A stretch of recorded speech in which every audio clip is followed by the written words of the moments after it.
तो हेलो बच्चों, कैसे हैं? उम्मीद करते हैं आप अच्छे होंगे और आपकी पढ़ाई अच्छे से चल रही होगी। मैं विनोद सर आपका ब्राइट फ्यूचर क्लासेस में एक बार फिर से स्वागत करता हूं।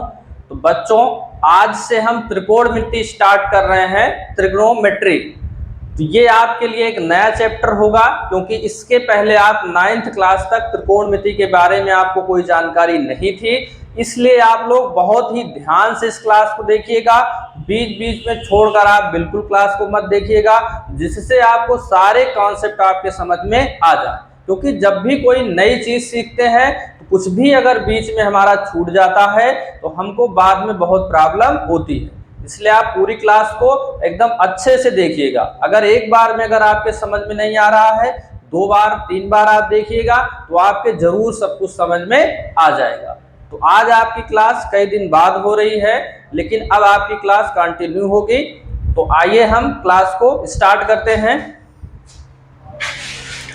देखिए, सबसे पहले हमको इस चैप्टर को स्टार्ट करने से पहले हम जान लेते हैं कि त्रिकोणमिति होती क्या है, क्योंकि किसी भी चैप्टर को पढ़ने से पहले उसके बारे में हमको पता होना चाहिए। तो आइए इसकी हम डिफिनीशन थोड़ा सा देख लेते हैं, क्या है त्रिकोणमिति। तो देखिए, त्रिकोणमिति का परिचय, इंट्रोडक्शन ऑफ ट्रिग्नोमेट्री, ये तो चैप्टर का ही नाम है। तो देखिए त्रिकोणमिति के बारे में। त्रिकोणमिति शब्द जो आपका है ग्रीक शब्द ट्रिगोन और मेट्रोन से मिलकर बना है। जो ट्रिग्नोमेट्री है वो ट्रिगोन और मेट्रोन से मिलकर बना है। और ट्रिगोन का अर्थ क्या है? जैसे इसके नाम में है ट्री, गोन यानी कि त्रिकोण, और मेट्रोन का अर्थ है मापना। तो त्रिकोण मतलब त्रिभुज और मेट्रोन का मतलब मापना। तो जिसका मिलाकर आप कह सकते हो कि त्रिभुजों का जो मापन है वो क्या कहलाता है? त्रिकोणमिति कहलाता है। यानी कि जो त्रिकोणमिति आपकी होती है वो एक तरह से त्रिभुजों का अध्ययन होता है। तो इस त्रिकोणमिति के माध्यम से हम त्रिभुजों का अध्ययन करेंगे। तो आइए इसकी एक डिफिनीशन हम देख लेते हैं, क्या है? गणित की वह शाखा जिसमें समकोण त्रिभुज की भुजाओं और उनके कोणों के मध्य संबंधों का अध्ययन किया जाता है। तो जो ऊपर अभी आपको बताया गया कि त्रिभुजों का मापन, तो त्रिभुजों का मापन का मतलब क्या हुआ?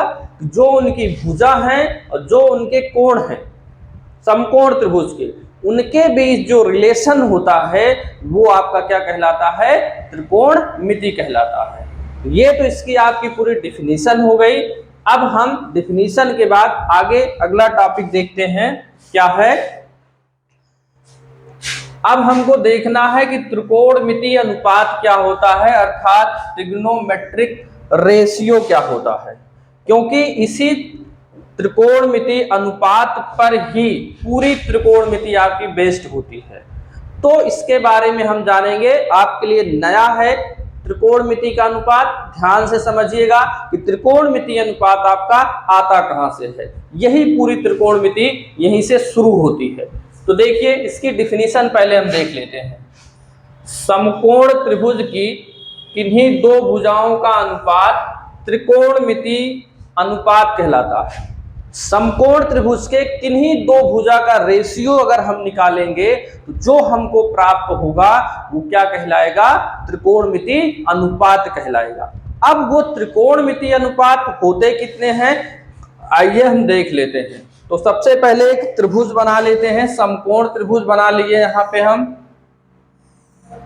ये ए हो गया, ये बी हो गया, ये सी हो गया। समकोण त्रिभुज के बारे में आपको पहले से नॉलेज है। यहाँ पे 90 डिग्री बनता है समकोण, जिस पर समकोण जहां पे 90 होता है, यहाँ पे ये ऊर्ध्वाधर जो लाइन है इसको बोलते हैं क्या? लंब। और 90 के सामने वाली जो भुजा होती है वो कहलाती है कर्ण, और तीसरी भुजा आपकी होती है आधार। तो आपको समकोण त्रिभुज में इन तीनों भुजाओं के बारे में आपको जानकारी होनी चाहिए। अब देखिए, जो त्रिकोणमिति अनुपात होता है वो इन दोनों न्यून कोणों के लिए निकाला जाता है। यानी कि त्रिकोणमितीय जो अनुपात होता है इन दोनों न्यून कोणों के लिए होता है ये, क्योंकि ये 90 होता है तो ये दोनों न्यून कोण ही होते हैं। तो अब हम देख लेते हैं यहाँ पे कि त्रिकोणमितीय अनुपात कितने होते हैं, 6 होते हैं। तो आपके 6 त्रिकोणमितीय अनुपात होते हैं। वो त्रिकोणमितीय अनुपात आधे कहां से हैं, डिफिनीशन बताई गई कि किन्हीं दो भुजा का रेशियो यानी अनुपात अगर निकाल दें तो हमको एक नया त्रिकोणमितीय अनुपात मिल जाता है। तो आइए हम इन 6 त्रिकोणमितीय अनुपात को बारी बारी से इनका रेशियो निकाल कर देखते हैं क्या आता है। तो देखिए सबसे पहला फर्स्ट हम क्या करते हैं, ले लेते हैं समकोण त्रिभुज ABC में।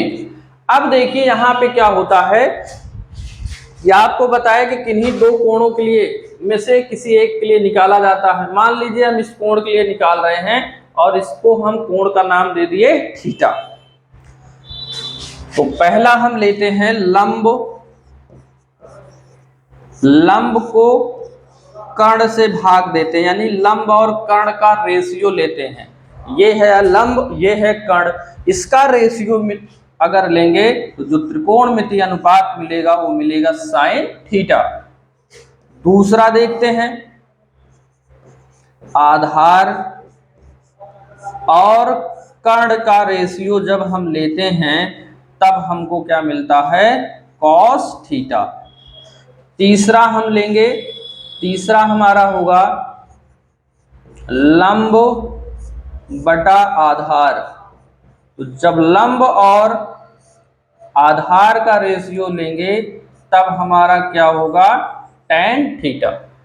यानी कि लंब और कर्ण का अनुपात लेंगे तो त्रिकोणमितीय अनुपात हमको मिलेगा साइन थीटा, आधार और कर्ण का लेंगे तो cos थीटा मिलेगा, लंब और आधार का अनुपात लेंगे तो हमारा क्या मिलेगा, tan थीटा अनुपात मिलेगा। यानी ट्रिग्नोमेट्रिक रेशियो ये आपका हुआ। अब देखते हैं चौथा, इसी को पलट दो, कर्ण और लंब का जब रेशियो लेंगे तब हमको मिलेगा कोसेक थीटा। पांचवा हमारा क्या आ जाएगा, इसी का उल्टा कर दो, कर्ण बटा आधार, कर्ण और आधार का अनुपात लेंगे तो हमको क्या मिलेगा, सेक थीटा। फिर छठा आपका क्या हो जाएगा, इसका उल्टा कर दो यानी व्युत्क्रम कर दो, आधार बटा लंब, आधार बटा लंब तो हमको क्या मिलेगा, कॉट थीटा। यानी कि ये जो 3 भुजाएं हैं इनको 6 अलग अलग प्रकार के अनुपात में आप लिख सकते हो। तो 6 अलग अलग प्रकार के अनुपात में जब हम लिख दिए तो हमको 6 अलग अलग त्रिकोणमितीय अनुपात प्राप्त हो गए, साइन, कॉस, टैन, कोसेक, सेक और कॉट। तो आपके कितने त्रिकोणमितीय अनुपात हुए, 6 हुए। अब देखिए, अब आपको ये तो पता चल गया कि त्रिकोणमितीय अनुपात जो है वो कहां से आए, इसकी उत्पत्ति कहां से हुई। अब इसको याद करने के लिए आपको एक ट्रिक बता रहे हैं। उस ट्रिक से सबसे पहले तो आपको ये करना है कि क्रम से, जो क्रम से जैसे लिखे हैं ऐसे क्रम से आपको त्रिकोणमितीय अनुपात याद होना चाहिए। रट लीजिए आप 10 बार 5 बार इसको रट लीजिए, साइन, कॉस, टैन, कोसेक, सेक और कॉट। तो जब आपको क्रम से याद रहेगा तो जो हम ट्रिक यहाँ बता रहे हैं उससे आप आसानी से इनको याद कर सकते हैं। ट्रिक नहीं याद होगा तो आपको दिक्कत होगी, कुछ इधर उधर आप लिख देंगे। देखिए ट्रिक हमारी कौन सी है। पहली हमारी ट्रिक है लाल बटा कक्का। तो पहली ट्रिक हमारी हो गई लाल बटा कक्का। तो देखिए यल का मतलब क्या हुआ, लंब, तो जानते ही हो। ए का मतलब क्या हुआ, आधार। एल का मतलब तो लंब बता ही दिए, और के का मतलब क्या हुआ, कर्ण हुआ। तो यल का मतलब लंब, ए का मतलब आधार, के का मतलब कर्ण। तो जो लाल बटा कक्का आपको हम बताए, ध्यान से आप देखिएगा कितना आसान तरीके से आपको याद रहेगा। अगर लंब बटा कर्ण, देखिए कौन सा है, साइन। आधार बटा कर्ण कौन सा है, कॉस। लंब बटा आधार कौन सा है, टैन। तो लाल बटा कक्का तुरंत आपके दिमाग में आना चाहिए कि पहला साइन होगा, दूसरा कास होगा, तीसरा आपका कौन सा होगा, टैन होगा। दूसरा देखिए, इन तीनों को याद करने का तरीका, कक्का बटा लाल, कक्का बटा लाल। क्रम से देखिए, कर्ण बटा लंब कौशिक, कर्ण बटा आधार सेक, आधार बटा लंब कॉट। तो इन दोनों ट्रिक्स को आप याद रखिए, एकदम आसानी से आप इसके अनुपात को बता सकते हैं। कोई आपसे पूछ ले कि आप बताइए सेक, तो तुरंत आपको पता होना चाहिए कि कक्का बटा लाल यानी दूसरे वाले में आएगा, किस नंबर पे है, 5वें पे, तो कर्ण बटा आधार हो जाएगा। तुरंत आप इसको लिखिए। अब देख लीजिए, तो नंबर तो आपको याद होना चाहिए, नहीं तो ये सूत्र आपका काम नहीं करेगा। तो इस तरह से त्रिकोणमितीय अनुपात को हम बता सकते हैं। तो आप लोग इसको नोट कर लीजिए। तो चलिए एक चीज और इसमें आपको हम बता रहे हैं, जैसे इस कोण के लिए हम निकाले हैं, तो ध्यान दीजिएगा इस कोण के लिए निकाले हैं, जिसके सामने वाला लंब हुआ, 90 के सामने वाला कर्ण हुआ, तीसरा आधार हुआ। मान लीजिए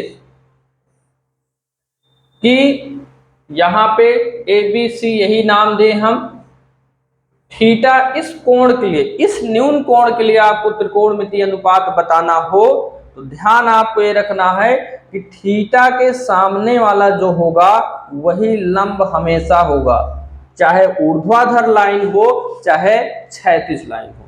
बाकी दोनों में ये लंब हो गया तो ये तो आधार होगा ही, चेंज हो गया एक दूसरे से, लेकिन 90 के सामने वाला ही हमेशा क्या होगा, कर्ण होगा। ये बात आप जरूर ध्यान रखिएगा कि किस कोण के लिए त्रिकोणमितीय अनुपात आप यहाँ पे निकाल रहे हैं। तो आप लोग इसको नोट कर चुके होंगे। आइए हम अब अगला देखते हैं। तो अगला आपको बताना है कि त्रिकोणमितीय अनुपातों में संबंध क्या होता है, इनके रेशियो में रिलेशन क्या होता है एक दूसरे से। तो इन रिलेशन को हम याद कर लेंगे, एक फार्मूले की तरह काम करते हैं। जब क्वेश्चन आप सॉल्व करेंगे तो कहीं न कहीं इनका यूज होगा। तो आइए हम पहला देखते हैं। तो पहला जो रिलेशन देखते हैं हम यहाँ पे, वो देखते हैं व्युत्क्रम संबंध। पहला संबंध हम देखेंगे व्युत्क्रम संबंध क्या होता है। तो व्युत्क्रम का मतलब जैसे साइन थीटा है, तो साइन का व्युत्क्रम क्या होता है, कॉसेक होता है। तो साइन थीटा जहां आएगा वहां पे हम लिखेंगे कॉसेक थीटा। दूसरा कॉस थीटा, कॉस का व्युत्क्रम होता है सेक। तो कॉस थीटा बराबर अगर कहीं आएगा तो वहां पे आप लिखोगे 1/सेक थीटा। तीसरा देखते हैं टैन थीटा, टैन का जो व्युत्क्रम होता है वो काट होता है। तो टैन थीटा बराबर 1/कॉट थीटा होता है। चौथा देखो कॉसेक थीटा, कॉसेक का जो व्युत्क्रम होता है वो साइन होता है, यानी कि कॉसेक थीटा बराबर 1/साइन लिखेंगे। उसके बराबर सेक थीटा, सेक का जो व्युत्क्रम होता है वो कॉस होता है। तो सेक थीटा बराबर 1/कॉस थीटा होता है। और उसके बाद लास्ट में बचता है कॉट थीटा, कॉट का जो व्युत्क्रम होता है वो टैन होता है, यानी कि 1/टैन। तो व्युत्क्रम संबंध अगर कोई पूछे कि साइन का क्या होता है, आप याद कर लीजिए, साइन का कोसेक होता है, कोसेक का साइन होता है, कॉस का सेक होता है, सेक का कॉस होता है, टैन का कॉट होता है और कॉट का टैन होता है। ये तो व्युत्क्रम संबंध हो गए। तो साइन बराबर आप लिखेंगे क्या, 1/कॉस, कॉस बराबर 1/सेक, टैन बराबर 1/कॉट, कोसेक बराबर 1/साइन और सेक बराबर 1/कॉस, कॉट बराबर 1/टैन। तो इसको आप लोग रट लीजिए, कहीं न कहीं यूज होगा। अब दिमाग में आप कैसे रखेंगे, देखिए साइन और कॉस एक जैसा है, साइन का 1/cos और कॉस को कॉसेक और कॉसेक का 1/sin। इसी तरह कॉस का सेक के साथ, टेन का कॉट के साथ, इसको आप रट लीजिए। दूसरा क्या रिलेशन हुआ, भागफल, भागफल संबंध। तो देखिए भागफल संबंध कौन सा है, tan, एक आप याद रखिएगा कि tan थीटा बराबर होता है sine theta upon cos theta. दूसरा होता है कॉट थीटा बराबर कॉस थीटा अपान होता है साइन थीटा। तो ये दोनों आपके भागफल संबंध है, इन दोनों को आप लोग नोट कर लीजिए और याद कर लीजिए। ये 6 ये हो गया, 2 ये हो गया, ये आप याद कर लीजिए। चलिए अब आगे हम देखते हैं अगला स्टेप इसका। अब देखिए यहाँ पे कुछ विशिष्ट त्रिकोणमितीय अनुपातों के मान बताना है, जिसे आप त्रिकोणमितीय सारणी आप बोलते हैं मानों की। इसको हम निकालना सीखेंगे कि ये मान आते कैसे हैं, कैसे आप अपने मन से इसको आप निकाल सकते हैं। तो देखिए यहाँ पे सबसे पहले क्या लिखना है आपको, यहाँ पे ऐसे कर देते हैं। तो इधर आपका त्रिकोणमिति ये अनुपात हो गया और ये आपका हो गया कोण। तो देखिए यहां पे हम पहला कौन सा लिखते हैं, साइन थीटा, पहला हम लिखते हैं साइन, दूसरा लिखते हैं हम कॉस, तीसरा आपका कौन सा क्रम से लिखना, टैन, चौथा हो जाएगा कॉसेक, ये हो जाएगा सेक, और ये आपका सेक हो गया, और ये आपका क्या हो गया, कॉट। कितने आपको अभी तक सिर्फ कितने कोणों का मान आपको पढ़ना है, देखिए 0 अंश, उसके बाद 30 अंश, 45 अंश, उसके बाद 60 अंश और आपको 90 अंश। यानी कि 0, 30, 45, 60 और 90 अंश कोणों के मान आपको बताना है। जब आप 11th में जाएंगे तो आप पूरे रियल नंबर के जितने भी रियल नंबर इनफाइनाइट तक होते हैं उन सभी की वैल्यू आप निकाल सकते हैं। तो यहां भी आपको 90 तक ही पढ़ना है। तो देखिए इसकी उत्पत्ति कैसे होती है, तो सबसे पहले क्या करना है, 0 से, देखिए ध्यान से देखिए, निकालना सिखा रहे हैं आपको, कभी भूल भी जाओ तब आप निकाल सकते हो। तो यहाँ आप 0 लिख लीजिए, फिर 1 लिख लीजिए, फिर 2 लिख लीजिए, फिर 3 लिख लीजिए और फिर यहाँ पे 4, यानी 0 से 4 तक सारी संख्याएं आप लिख लीजिए। फिर क्या करिए, 4 से भाग दे दीजिए, 4 से भाग दे दिए, यहाँ पे सब में 4 से भाग, इसमें भी 4 से भाग दे दिए। क्या करना, 0 से 4 तक संख्या लिख लेना, उसके बाद क्या करना है, 4 से सब में भाग दे देना है। उसके बाद इसका निकाल लेना है अंडर रूट, सबका आपको अंडर रूट निकाल लेना है। यहाँ पे क्या किए हम, सबका अंडर रूट निकाल लिए। अब अंडर रूट निकालने के बाद आप देखिए क्या मान हमको मिलता है। 0 का अंडर रूट निकालेंगे तो 0, 4 का निकालेंगे तो 2, 1 का निकालेंगे तो 1, 4 का निकालेंगे तो 2 हो जाएगा, 2 का निकालेंगे, अब इसको काट दो यहाँ से, तो काट देंगे, 1 का तो 1 हो जाएगा, 2 का निकालेंगे तो अंडर रूट 2 हो जाएगा, 3 का निकालेंगे तो अंडर रूट 3 हो जाएगा, 4 का निकालेंगे तो 2 हो जाएगा, ये कट जाएगा, तो 1 का अंडर रूट निकालेंगे तो 1 हो जाएगा। तो अब आप ध्यान से देखें, 0 से 4 तक संख्या लिखिए, 4 से भाग दे दिए, सबका अंडर रूट निकाल लिए। अब देखो हमको मान क्या प्राप्त हुआ, यहां पे हम लिख दे रहे हैं, इसको भाग करेंगे तो 0 ही आएगा, यहां पे 1/2 आया, यहां पे 1/√2 आया, यहां पे अंडर रूट 3/2 2 आया और यहाँ पे 1 आया। तो देखिए कितना आसानी से यहाँ पे हम सारे मान निकाल लिए।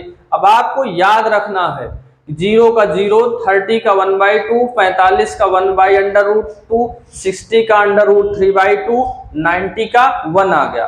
इतना आप कर लीजिए। अब क्या करना है, इसको पूरा पलट देना है। इसको जब पूरा हम पलट देंगे तो काश के सारे मान आ जाएंगे। तो 1 आ गया यहाँ, ये आ गया, यहाँ आ गया, ठीक, ये तो यही रहेगा, ये वाला यहाँ आ गया और 0 यहाँ आ गया। तो देखिए यहाँ पे कितना आसानी से काश के मान आ गए। क्या किए, पूरा पलट दिए। 0 वाला 90, 90 वाला 0, 60 वाला 30, 30 वाला 60 और 45 तो वही रहेगा। तो ये हमारे मान आ गए कॉस के। अब हमको बताना tan का। तो tan के लिए भी आपको फार्मूला यहां हम बताए हैं कि अगर साइन को कॉस से भाग दे दिया जाए तो हमको क्या मिलता है, tan मिलता है। तो इसको इससे भाग दो, तो 1 से इसमें भाग दोगे, 0 में 1 से भाग दोगे तो 0 आएगा। इसमें इसको भाग दो तो क्या आ जाएगा, देखिए यहाँ पे ये इससे कट जाएगा, ऊपर 1 बचा, 1/√3 बचा। इसको भाग देंगे तो ये बचेगा, इसको भाग देंगे तो पूरा कट के 1 बचेगा, इसको इससे भाग देंगे तो 2 से 2 कट जाएगा, यहाँ पे बचेगा √3। 1 में 0 से भाग देंगे तो अपरिभाषित हो जाएगा, यानी कि इनफाइनाइट हो जाएगा, अपरिभाषित। तो देखिए इन दोनों की मदद से tan की वैल्यू आ गई, और जब tan की वैल्यू यहाँ पे आ गई, अब cosec sec और cot की वैल्यू क्या होगी। तो अभी यहाँ पे फार्मूला जो हम लिखवाए हैं अब ये काम आएगा। cosec sec और cot का मान निकालना है, तो साइन का भी 1/sin कर देंगे तो cosec आ जाएगा, 1/cos कर देंगे तो sec आ जाएगा, 1/tan कर देंगे तो क्या आ जाएगा, cot हो जाएगा। यानी कि इसका व्युत्क्रम करना है तो 0 का उल्टा करेंगे। 0 का उल्टा का मतलब क्या हुआ, 0/1 का उल्टा करेंगे तो 1/0, और 1/0 का मतलब क्या आएगा, अपरिभाषित इनफाइनाइट आएगा। इसका उल्टा करेंगे तो 2/1 यानी कि 2 आएगा। फिर इसका उल्टा करेंगे तो √2 आएगा, इसका उल्टा करेंगे तो 2/√3 आएगा, 1 का उल्टा करेंगे तो 1 आएगा। अब देखिए cos का उल्टा होता है sec, 1 का उल्टा 1 ही, इसका पलट देंगे तो 2/√3 आ जाएगा, इसको पलट देंगे तो √2 आ जाएगा, इसको पलट देंगे तो 2 आ जाएगा, और 0 को पलटेंगे देखो 0/1, और 0/1 यानी 1/0 यानी कि इनफाइनाइट आ जाएगा। काट का क्या होगा, tan का व्युत्क्रम कर दो, तो इसका 0/1, इसका व्युत्क्रम कर देंगे तो 1/0 यानी कि इनफाइनाइट। इसका उल्टा कर देंगे तो √3 आ जाएगा, और इसका 1 का व्युत्क्रम तो 1 होगा, इसका उल्टा यानी कि अपान में 1 कर लेंगे तो ये हो जाएगा 1/√3 हो जाएगा। और यहाँ पे इनफाइनाइट, इनफाइनाइट का मतलब अभी आपको समझाए कि क्या होता है, 1/0, 1/0 का उल्टा करेंगे तो 0/1, तो वो कितना आ जाएगा, 0 आ जाएगा। तो इस तरह से हम जितने भी 6 त्रिकोणमितीय अनुपात थे उनका हम 0 से लेकर 90 तक की वैल्यू हम निकाल लिए। अब वैल्यू आपको याद रखना है, लर्न रखना है। तो आप साइन कॉस tan तक की वैल्यू याद कर लीजिए। जब भी आएगा, अगर कहीं कॉसेक आ जाएगा तो तुरंत तो आप कास का याद रहेगा, उसका उल्टा कर देंगे।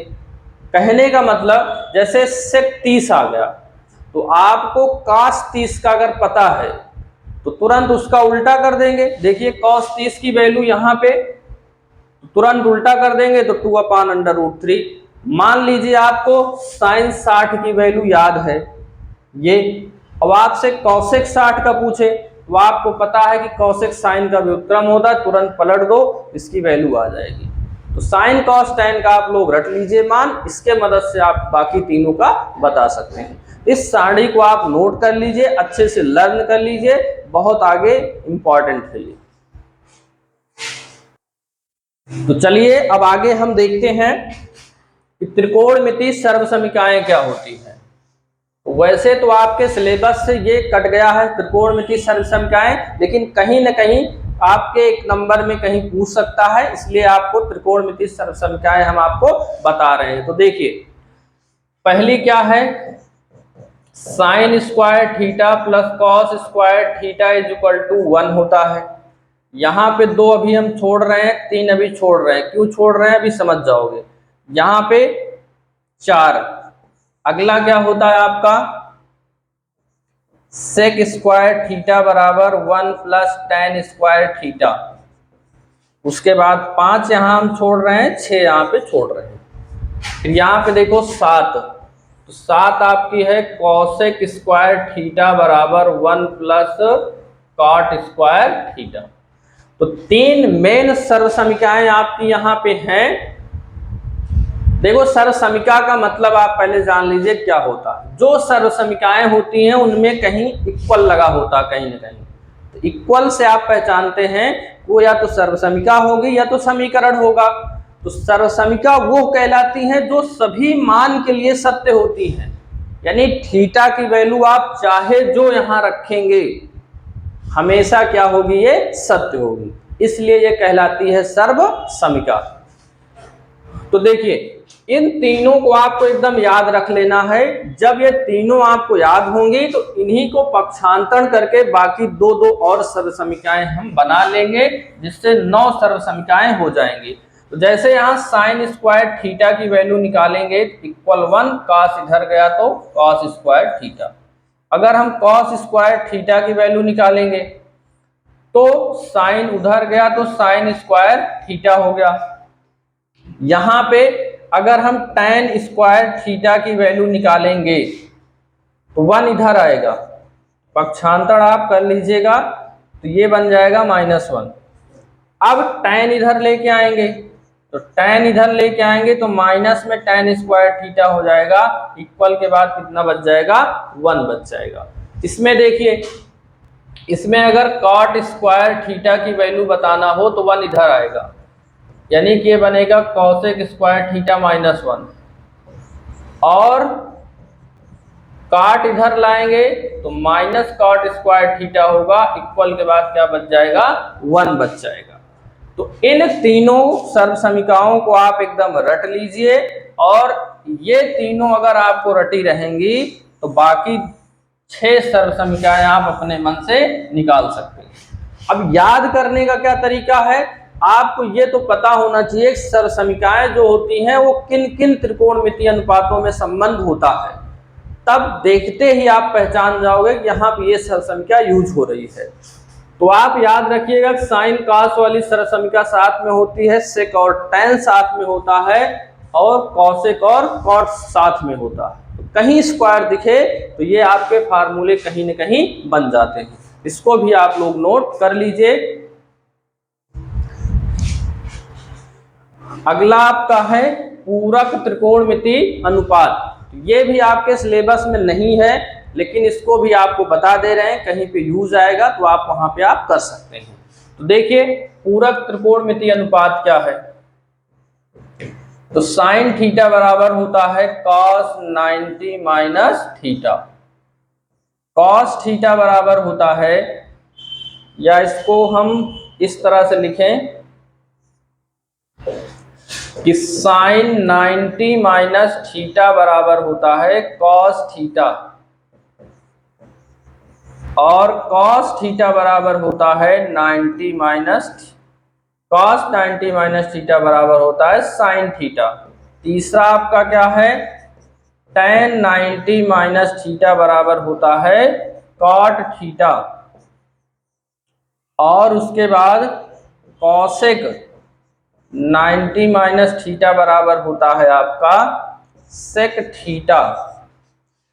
पांचवा आपका हो गया सेक 90 माइनस थीटा बराबर होता है आपका कॉसेक थीटा, और छठा आपका है कॉट 90 माइनस थीटा बराबर होता है tan थीटा।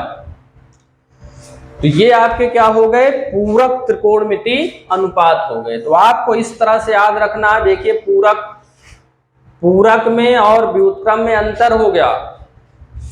अगर पूरक कहे तो साइन का कॉस के साथ, कॉस का साइन के साथ, टेन का कॉट के साथ, कॉसेक का सेक, सेक का कॉसेक, कॉट का टेन के साथ होता है। ये कहलाए आपके पूरक त्रिकोणमिति अनुपात। अब 11th में आप जाएंगे तो पूरा आपको क्या बताया जाएगा, चतुर्थांश की मदद से जो पूरा रियल नंबर होते हैं उन सभी रियल नंबर के लिए आपको यहाँ पे आप फार्मूला बना सकते हैं इस तरह से।